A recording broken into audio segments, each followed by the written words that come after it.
ఈ ఈవెంట్ కోసం పాస్పోర్ట్ రూపంలో ఉండేలా పాసులు తయారు చేశారు. అవి ఉన్న వారినే ఈవెంట్కి అనుమతిస్తామని మేకర్స్ ముందుగానే ప్రకటించారు. ఈ కార్యక్రమంలో కీరవాణి, విజయేంద్ర ప్రసాద్, ప్రియాంక చోప్రా, రాజమౌళి, మహేష్ బాబు మాట్లాడుతూ సినిమాకి సంబంధించి ఎన్నో విషయాలు షేర్ చేసుకున్నారు.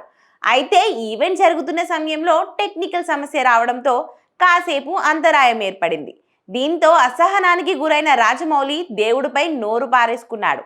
నాకు దేవుడిపై నమ్మకం పెద్దగా లేదు, కానీ మా నాన్నగారు టెన్షన్ పడొద్దని, హనుమంతుడు అన్నీ సవ్యంగా నడిపిస్తాడని అంటుంటారు.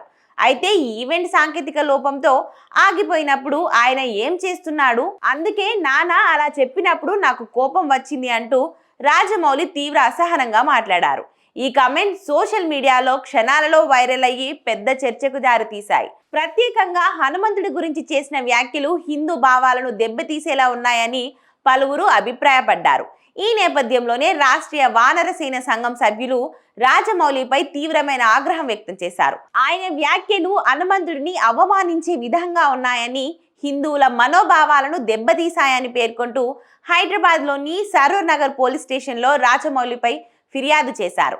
హనుమంతుడిపై రాజమౌళి చేసిన వ్యాఖ్యలు హిందువుల మనోభావాల్ని దెబ్బతీసేలా ఉన్నాయని, ఈ ఘటనకు సంబంధించి రాజమౌళిపై వెంటనే కేసు నమోదు చేసి భవిష్యత్తులో ఎవరు హిందూ దేవతలపై ఓపెన్ గా వ్యాఖ్యలు చేయకుండా ఉండేలా కఠిన చట్టపరమైన చర్యలు తీసుకోవాలని కోరారు.